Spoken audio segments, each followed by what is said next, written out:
안녕하세요 여러분, 세상돌아보기입니다. 오늘은 23년 7월 9일이네요. 일요일입니다. 자, 오늘은 정치 논평 꼭지로 하나 골랐습니다.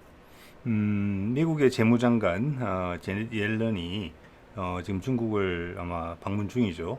한 4일 일정으로 방문하는 것 같은데 오늘이 마지막 날이었거나 미국으로 돌아가고 있거나 지금 그런 것 같아요.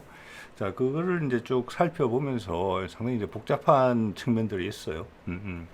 그래서 어떤 결론을 낸다기보다는 그 복잡한 현실의 내막을 들여다보면은 이제 미중 패권 다툼의 어떤 한 일면이 좀 보이는 보인다.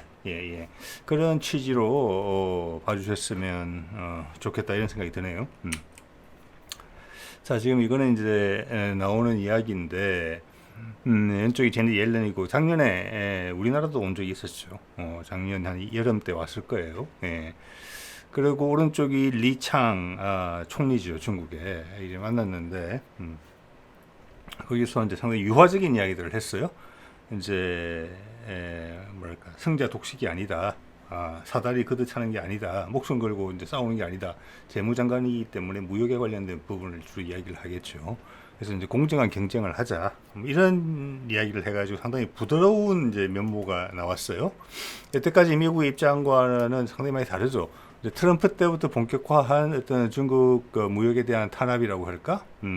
뭐 여러 가지 당연히 논리는 있죠. 여태까지 계속 공세적인 부분으로 왔는데 최근에 중국이 제대로 된 반격을 하기 시작했거든요. 그래서 거기에 대한 대응이다 이런 측면도 지금 없지 않아 있어요. 그래서 미국의 일부 이제 언론에서는 이게 지금 상당히 조금 뭐랄까 미국의 체면에 손상을 주고 있다. 너무 이제 저자세다 쉽게 이야기해서 이런 이야기를 하기도 하죠. 그래서 저는 이제 뭐 미국과 중국 간에 서로 뭘 주고받을 때 무역도 분쟁 중이죠. 지금 패권 전쟁의 한 부분으로서 거기서 여러 논리들을 제시하고 하죠. 국가가 움직이니까. 그래서 그 나라 국민들이 뭐 모를까. 저는 뭐 큰 근거는 없다고 봅니다. 미국이 갑자기 트럼프 시절, 참 죄송합니다. 중국이 갑자기 트럼프 시절부터 무슨 스파이 칩을 심고 미국의 뭐 특허 기술을 그때부터 빼가기 시작했겠습니까? 똑같았죠. 자, 일본이 우리한테 반도체 이제 부품 소재 가지고 우리한테 무역 공격을 감행했을 때 몇 년 전에 그때도 논리가 있었어요. 뭐였습니까? 백색 리스트인가? 북한에 뭘 수출하면 안 되는데 그걸 우리가 어겼다. 그건 아마 유엔 차원에서 하는 그런 부분이겠죠. 유엔을 대신해서 일본이 우리한테 벌을 준 거예요. 그게 그 사람들의 일본 사람들의 논리였죠 당시에. 우리 그렇게 생각 안 하잖아요, 당연히. 그러니까 이 두 나라 간에 그것도 그런 거예요. 그래서 뭐 미국 편을 들어서 미국 말이 맞고 쟤들은 뭐 다 여기는 흰색이고 저기는 검은색이고 또 중국 말이 다 맞아서 중국이 흰색이고 미국이 검은색이고 이런 거 아니죠. 그냥 다투는 거죠. 여태까지 이런 말이 나왔는데 이거 하나만 볼 게 아니고 지금 이게 CIA 국장이 아마 최근에 5월달, 6월달 하여튼 지금 한두 달 내에 갔었어요. 그건 언론에 이제 본격적으로 보도는 안 됐고 우리나라는 어떤지 모르겠지만 살며시 보도됐어요. 갔었다고. 그래서 중국의 그 카운터파트라고 그래서 그게 비슷한 일을 하는 사람하고 이야기를 나눴다. 그다음 국무장관이 갔었죠. 이건 언론을 좀 탔죠. 시진핑하고 악수도 했었죠. 이것도 얼마 안 됐죠. 앨런 머스크도 갔었죠. 이러다가 지금 제넷 옐런이 간 거예요. 그래서 옐런이 상당히 종합해서 이야기를 했다고 봐야 돼요. 앞에 단계적으로 쌓아왔던 거예요. 그래서 언론의 보도도 제일 많이 되고 있어요, 지금. 그리고 이제 들을 만한 이야기가 나온 거죠. 물론 언론에 보도된 거 외에 그 외에 여러 가지 이야기가 있을 수 있고 이런 사람들이 쭉 다녀왔기 때문에 그 비선으로 또 다른 이야기들이 있을 수가 있어요. 그래서 옐런이 지금 중국 방문을 하면서 나오는 이야기들은 좀 더 큰 그림의 한 부분일 수 있어요. 그 큰 그림이 이때까지와 다른 방향인지 아니면 그러니까 유화 분위기로 가는 건지 아니면 기존의 방향을 틀어서 단지 다른 방식으로 옮기는 건지, 즉 패권 전쟁이라는 기준에서 봤을 때 약화될 것인지 강화될 것인지 그건 모르죠. 이제 그래서 뭐라고 짤막하게 정의 내리기는 어렵다. 그렇지만 미국이 많은 공을 들이고 있다. 또 이 공을 들이는 데 있어서 중국이 올 초부터 시행한 말로만 겁을 준 게 아니라 미국에 대한 무역 반격 거기에 대한 대응의 성격도 있다. 지금 서로 체제가 다르기 때문에 어떻게 보면은 미국이라는 나라는 자본주의 체계가 농익었죠. 지나치죠 이제. 막 지나쳐서 그 부작용이 막 터질 듯 말 듯한 나라고, 반대로 또 중국이라는 나라는 상당히 경직되어 있는 체계를 가지고 있는 나라예요. 정치 구조가. 그렇지만 아직 미국에 비해서 뭐랄까 경제적으로 할 바는 좀 더 많이 있죠. 그런 상황이기 때문에 두 나라가 무역 전쟁을 하면, 버티기 싸움을 하면은 미국이 이기기 어려워요. 그 생리적인 특성 때문에. 예. 자, 그래서 중국의 반격이 매서웠다, 이런 측면도 있어요, 지금. 예, 예. 그거 영향을 충분히 줬다고 봅니다. 예. 그런 이야기는 우리는 잘 안 알려져 있어요. 중국이 어떤 행동을 취했는지, 미국한테 어떤 무역 보복 조치를 했는지까지는. 예. 그런 점이 이제 그 자료를 준비하면서 좀 찾아보게 됐습니다. 공유 드리려고 하지요. 예. 자, 첫 번째는 이거예요. 뭐 미국이 중국 기업들 많이 쫓아냈잖아요. 그리고 뭐 이렇게 뭐 블랙리스트에도 올리고 뭐 잘 아시죠? 화웨이로 대표되는 그런 것들이 많은데, 중국이 금 2월달에 마이크론이라고 주요 반도체 기업이고, 마이크론 메모리 반도체 지금도 많이 볼 수 있습니다. 우리 컴퓨터 뭐 살 때 보면 거기에서 컨트롤러라는 게 있어요. 메모리 칩들 위에 그 메모리 칩을 관리하는 반도체가 있거든요. 그 컨트롤러라는 거예요. 그게. 예, 그게 이제 여러 가지 반도체 들어가 있는 이제 뭐랄까 메모리 칩들이 어떤 일을 할지를 이렇게 조정해 주는 역할을 하는 거거든요. 그거를 중국 당국에서 검사를 했는데 보안성에 좀 지장이 있다. 스파이용으로 사용될 계제가 있다. 그래서 중국의 뭐 주요 인프라에는 그걸 못 쓰게 했어요. 했는데 그 실행에 옮겼거든요. 그래서 마이크론은 전체 매출의 4분의 1이 중국에서 발생하고 있어요, 지금. 네. 그래서 매출이 대폭 감소하고 주가도 좀 빠진 것 같아요. 그래서 이런 걸 해서 마이크론이 타격을 많이 받은 거예요, 사실은. 4분의 1이나 됐기 때문에. 자, 예전에 뭐 미국 주식시장 같은 거 보면은 수익이 났음에도 불구하고 예상치를 약간만 믿더라도 주가가 큰 폭으로 떨어지고 그런 경우도 종종 있거든요. 예. 자, 이런 게 있었고, 지금 이 로이터 기사는 마이크론이 이제 중국 수입 제한 조치로 매출이 대폭 더 감소할 것 같다라는 이런 경고성 기사예요. 이게 지금 6월 17일 날 나온 기사니까 얼마 안 됐죠. 예. 그러니까 지금 이대로 계속하면 마이크론은 아주 위험해지는 거예요. 자, 미국에 지금 주력 기업이라고, 주력 산업이라고 살아남아 있는 게 뭐가 있는지 여러분 생각해 보십시오. 더 이상 미국 영화가 전 세계를 휩쓸지 못하죠. 디즈니의 만화를 전 세계에서 이제 열광하면서 보지 않죠. 미국의 철강 산업 이런 건 무너진 지 오래됐습니다. 자동차 산업 같은 것도 겨우 버티고 있죠. 예, 남아 있는 게 뭡니까? 방산. 뭐 우주 산업은 아직 산업이라고 말할 만큼은 안 되죠. 방산, 그리고 제약, 바이오 이런 게 미국이 강점을 가지고 있는 분야예요. 예, 그리고 이 반도체 부분 많이 약해졌지만 인텔, 뭐 퀄컴, 뭐 엔비디아, AMD, 뭐 이런 마이크론 이런 것들이 그래서 살아남아 있는 기업들이에요. 미국의 핵심 기업들이에요. 예, 이런 기업들이 무너지면은 미국의 주축들 하나 빠지는 셈이에요. 거기가 중국의 반격으로 타격을 입고 있다는 걸 확 보여주는 거예요. 지금 이게 당연히 주식 시장도 얘들 끌고 가고 있죠. 예. 또한 2월달에 뭘 했는고 하니 중국이 히토류 희귀 금속이라는 부분, 그것을 수출 제한 조치를 걸었어요. 실행에 옮겼어요. 일단 두 가지를 먼저 걸었어요. 게르마늄, 우리 팔찌, 우리나라에서 게르마늄 팔찌. 예, 저도 옛날에 선물 받아서 가지고 있은 적이 하나 있었는데 게르마늄 팔찌가 있고 갈륨. 갈륨은 혹시 기억하시는 분들 계실지 모르겠습니다. 제가 레이더 부분 다룰 때 요즘 그 안에 증폭하는 거죠. 실제 말하면 앰프.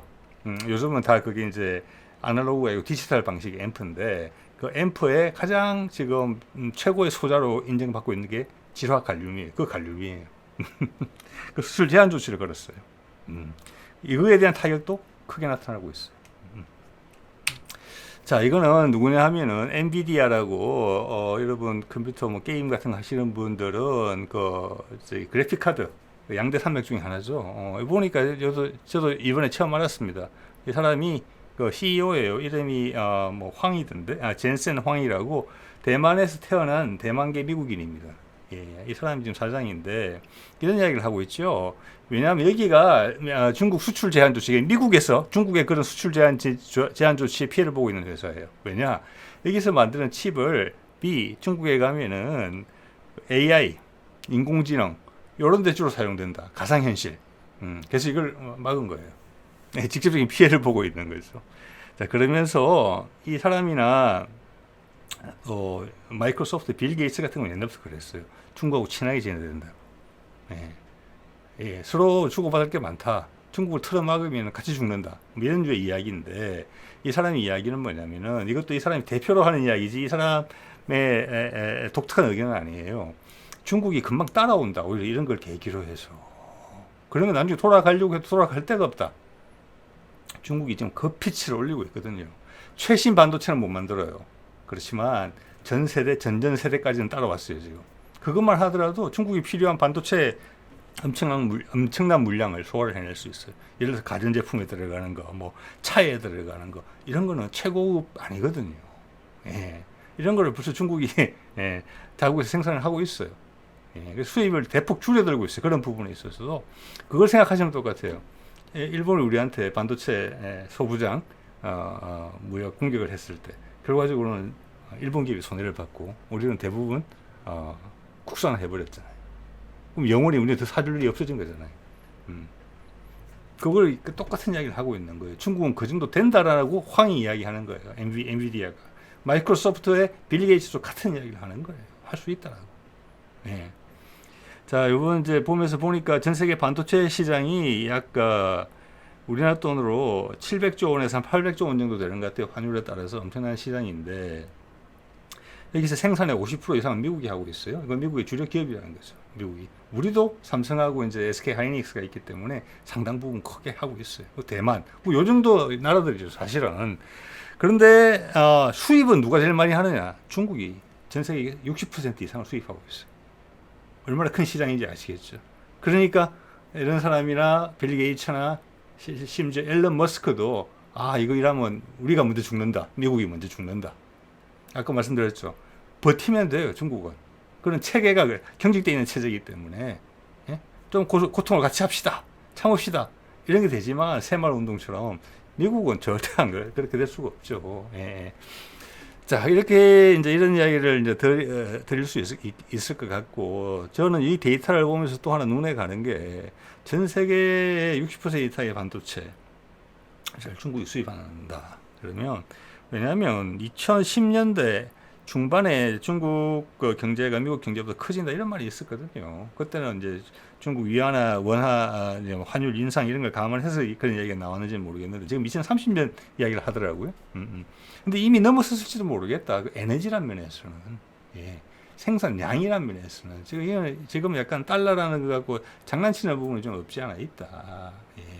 제대로 된 진짜 경제 대 경제를 비교를 하면, 왜냐, 60% 이상, 반도체 60% 이상을 중국이 쓰고 있단 말이에요. 전 세계에서.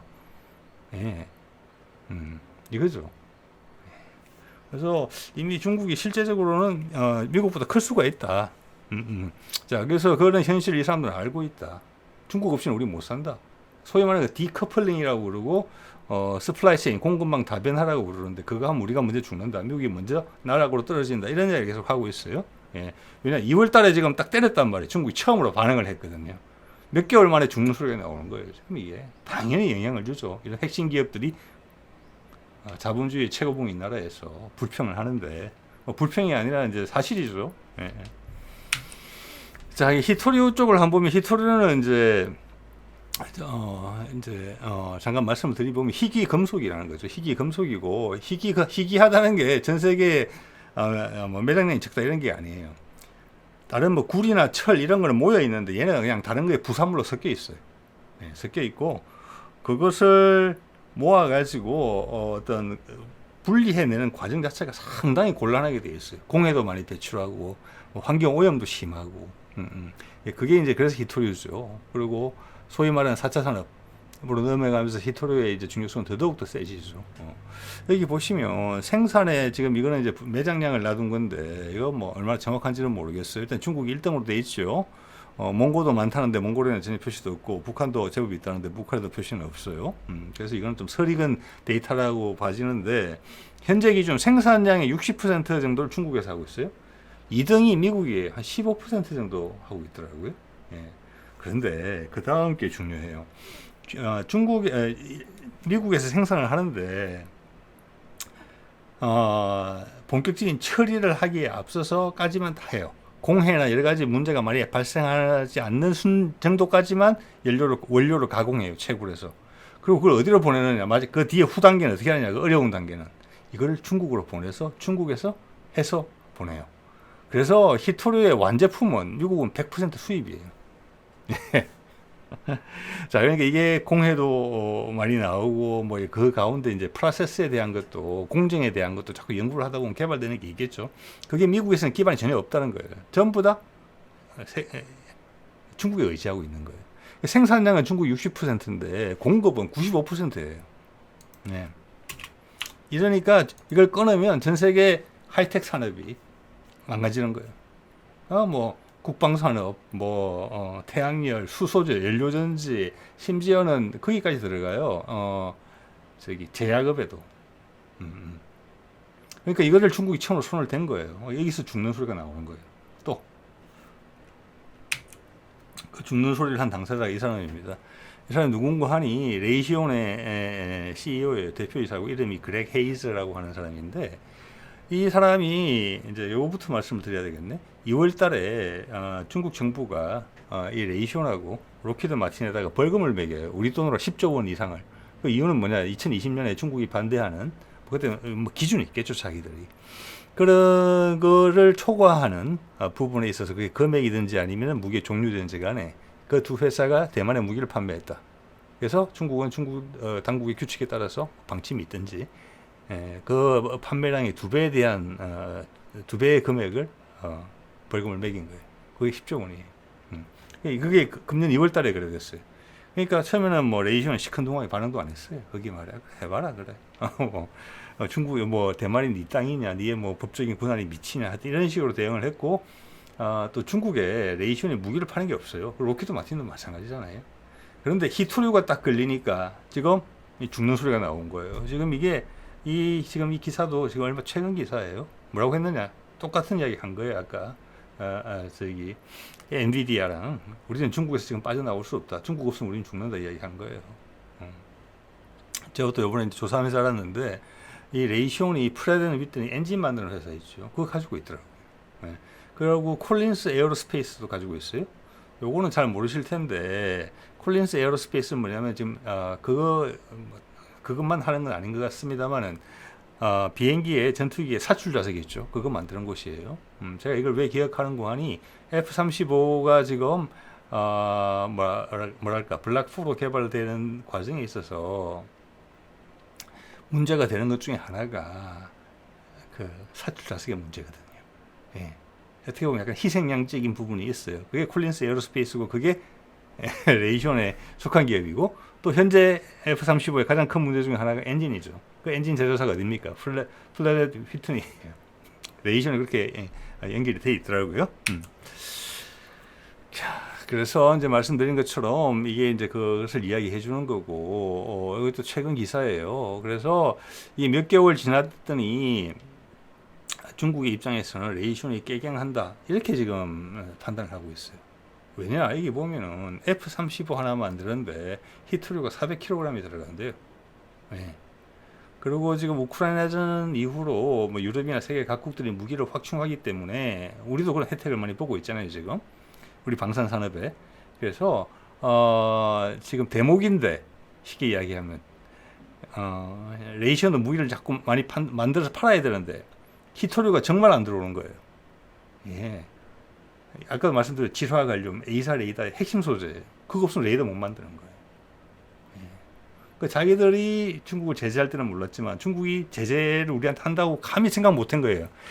미국 사람들이 보는 세계는 아마 세상의 90%가 아마 미국이고 10%가 적으로 흘려서 있고 나머지 아주 미미한 뭐 동맹국들이 있다. 이 정도의 느낌으로 사는 사람들이거든요. 예. 그래서 중국이라는 나라가 우리가 때리면 맞을 줄만 알았는데 나한테 반격을 가한다.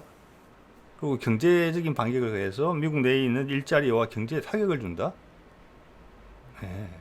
그게 의외인 거예요. 의외. 그래서 지금 이제 최근에도 레이시온이 한 2만 명 정도 해고를 시킨 걸로 돼 있고 지금 이제 뭐라고 할까? 코로나 사태가 끝나고 나서 경기가 확 돌아오질 않아요, 지금. 예, 그래서 전 세계 반도체 업계가 약간 과잉 생산이에요. 우리나라 이제 삼성전자 같은 것도 좀 힘들어요.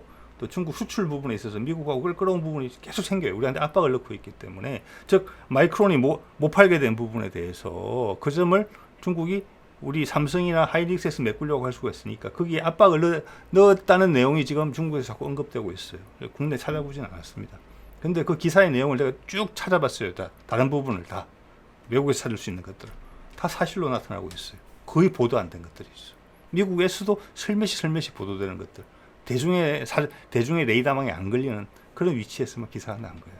그래서 우리한테 압박을 넣어서 중국의 삼성 쪽에서 반도체를 수출 못하게, 마이크론이 갖고 있던 자리를 한국 기업들이 차지 못하게, 일단은 미국의 압박은 저는 사실 가능성이 없다고 그렇게 봅니다. 예.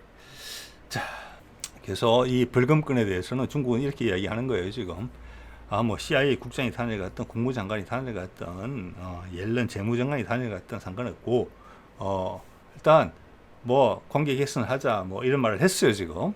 좋은 비즈니스 했으면 좋겠다라고 미국 레이션 입장에서는 자존심을 많이 누그러뜨리고 이야기를 했어요.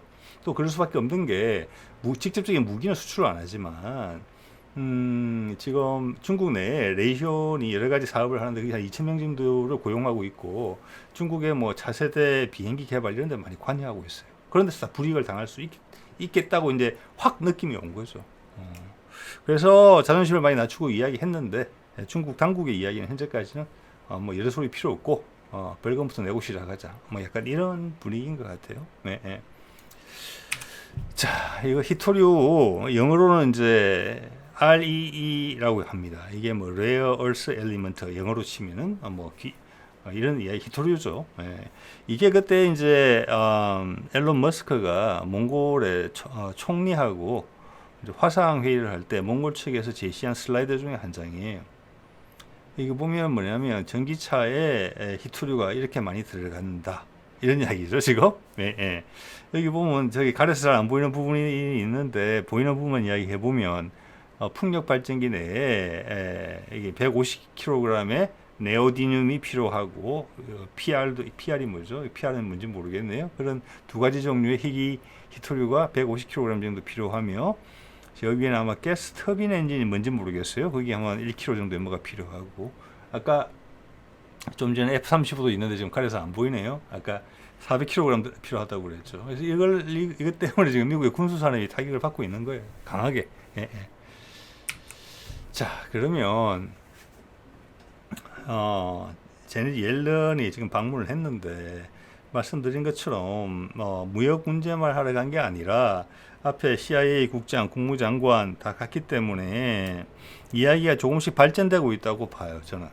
예, 그래서 옐런이 갈 수 있었고 이건 현안이니까 이거는 전략적인 문제가 아니고 이거는 국민들하고 기업들한테 노출이 돼야 되는 부분이거든요. 그래서 앞에 이야기들이 차근차근 잘 진행이 됐다. 미국이 제안했던 바가. 그래서 옐런이 갈 수 있었고 이런 이야기를 할 수 있었다. 또 미국 입장에서 조바심이 나는 것은 미국 핵심 기업들이 반발이 심하다. 예. 그리고 중국 같은 경우는 미국이 유화책을 꺼내면 반갑죠. 예. 자기들도 힘든 싸움 하고 있는 거니까. 또 하나 이것이 이야기해 주는 것은 중국의 반발이 중국이 진짜 액션을 딱 취하니까 행동으로 옮기니까 힘들더라고요. 견뎌내기가. 예. 자, 그런 것들 동시에 느꼈다. 이런 것들이 다 모여서 지금 됐다. 예, 예. 그래서 하지만 큰 틀에서는 미국이 지향하는 바가 있다. 예, 그런 생각을 하게 돼요. 예, 예. 왜냐하면 이게 단계적으로 밟아온 모습을 보이고 있기 때문에 당연히 이것은 미국이 우크라이나에서 러시아하고 관계를 어떻게 정리하느냐는 문제도 있어요. 그거 상관이 있겠죠. 그런 말씀 제가 쭉 드려왔습니다. 그거는 이미 이제 사람들한테 피로도가 가중되어 있는 그런 전쟁이고 더 하면 할수록 미국이 피곤해지는 거죠. 어떻게든 정리를 하고 나와야 되는 거고 좀 있으면 다가올 중간 선거나 내년 바이든의 재선을 위한 선거에 우크라이나 건은 지금 효용 가치가 거의 없어졌어요. 오히려 마이너스가 되죠. 오래 가면은. 그런 부분은 몇 개 있다고 봐야 되고 그런 말씀 제가 계속 들어왔었죠. 여러 가지로.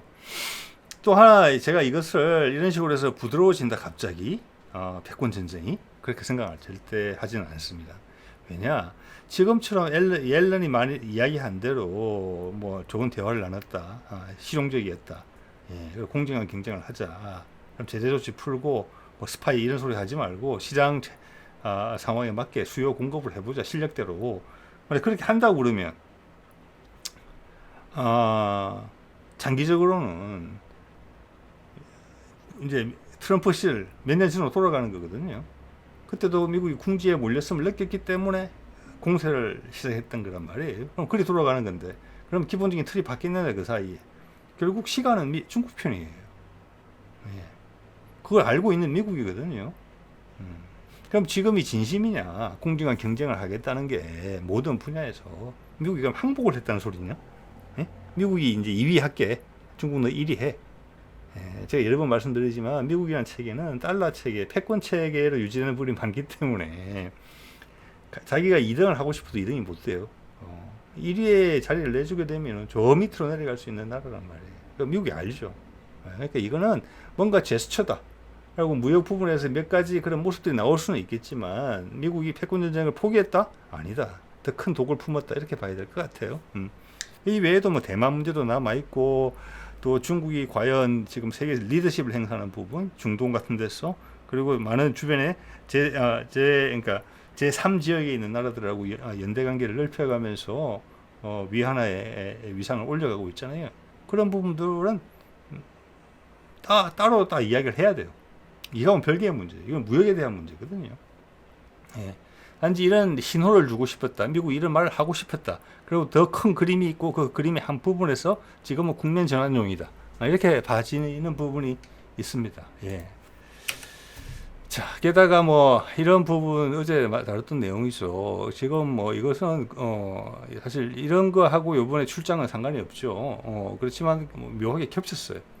즉 이것은 미국이 지금 시도하려는 그런 새로운 계획을 훨씬 더 강력하고 추진력을 가지고 밀어붙이겠다는 어떤 동력으로 작용되는 부분이 크다고 봅니다. 예. 그래서 그 큰 그림은 무엇이냐라는 부분에 대해서 제가 정치논평 120편에서 말씀을 한번 드린 적이 있어요. 그런 힌트가 좀 나왔었죠. 세계 평화 정상회담 이런 이야기가 있었어요. 전체 판도를 바꾸겠다는 거예요. 여기가 제대로 작동을 하려면 중국도 들어와야 돼요.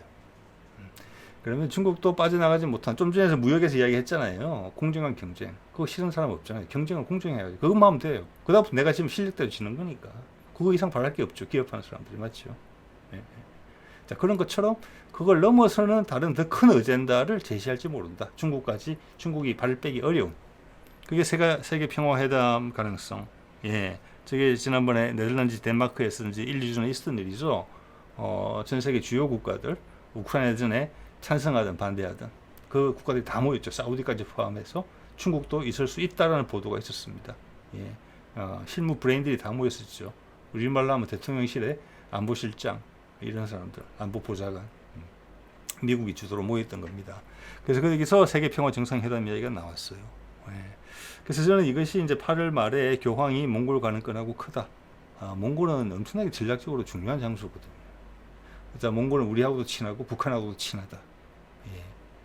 자, 그런 이제 국면 전환용이다. 숨고르기다.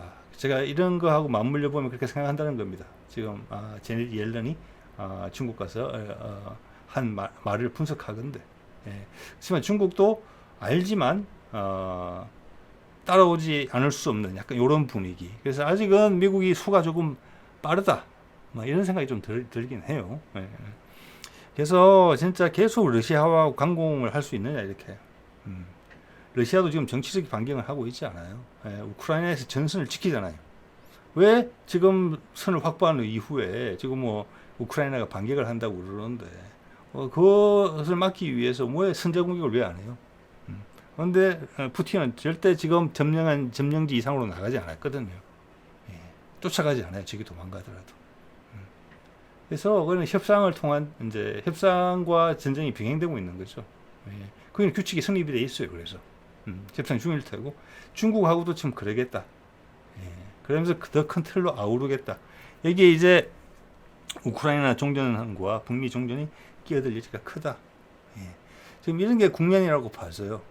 그래서 바이든이 더 힘들어진 거 지금 미국 내에서 정치적으로 뭐 비난받을 만한 일들이 지금 불거졌죠. 그리고 여론에 이때까지와는 달리 노출이 많이 되고 있어요. 동시다발로 발전되고 있기 때문에 그것은 어떤 상대방의 노력이 있었을지도 몰라요. 트럼프 측에서. 예. 왜냐하면 지금 공화당 측에서의 어떤 여론의 흐름을 보면은 거기 뭐 지금 플로리다 주지사 공화당 출신인데 그 선거 출마 선언했지만 거기에 기별도 안 주고 있거든요. 트럼프를 옹립하려는 그런 움직임이 강하거든요. 자, 그게 강하게 느끼기 때문에 지금 이 사안은 바이든이 어떻게든 돌파해내야 되는 부분이에요. 거기에 뭐 입을 삐죽댄다든지 딴지를 걸면은 그냥 요절 낼 그럴 정도로 녹이 등등하다. 엄청나게 예민해져 있다. 원래 까칠한 사람이에요. 제가 보니까 바이든은. 근데 이제는 까칠함이 최고조에 올랐다. 예, 이런 생각이 듭니다. 자, 오늘 이 정도로 하겠습니다. 네.